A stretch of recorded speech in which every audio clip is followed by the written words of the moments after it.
Back in 1988, when I first came to Australia, I had a friend who was working as a broadcaster with 2SER-FM in Sydney, and she invited me along to a program and I got hooked. Well, initially I was doing a journalism degree and thought maybe I'll try some radio. And I found 3MBS and they let me jump on a panel, which was really crazy of them. I got involved in community radio when I was 14 years old actually. I was a little young chap in high school and I really didn't know a thing in life. However, my mum said to me, I should join up in community radio and give that a crack because apparently I talk out of my ass half the time. So here I am in community radio 7.5 years later and I'm loving it. And I always knew I had a passion for music. I always knew that that's what I wanted to do. I always wanted to be a disc jockey, but lots of things got in the way as growing up, and now at the age of 63, I finally realised that this is my passion. And yeah, I'm just putting everything into it. I love it.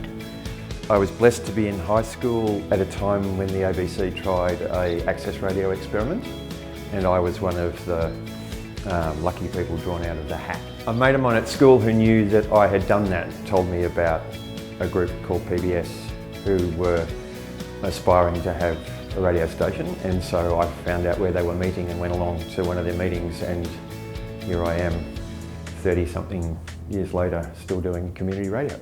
Once I was in there I just found it was something I really enjoyed and loved, and that's kind of why I stuck at it.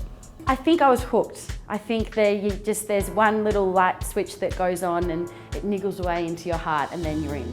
And you can't imagine going anywhere else. I get a real kick out of doing it, and I learn a lot because it's information gathering type of show, and people like coming on, people tell me they like to listen, and so the feedback keeps me going and I keep coming up with new ideas, so that's why I'm staying on. But also give younger generations who may be interested in media, making sure that those opportunities are still available to them. So it's kind of like joining the convoy to keep it going.